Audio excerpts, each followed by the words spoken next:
Anthropic just shipped its most capable public model yet, and released it to everyone by holding back almost nothing.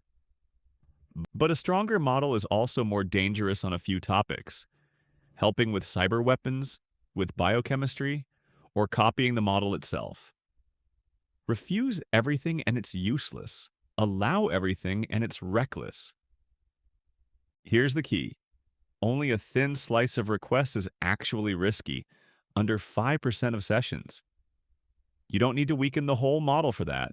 So a safety classifier sits in front. Over 95% of requests flow straight to Fable 5.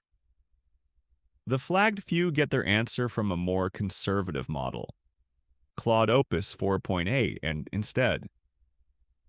Most users feel no limits, and the dangerous slice is capped at a careful responder. External testers found 0 universal jailbreaks in over 1,000 hours.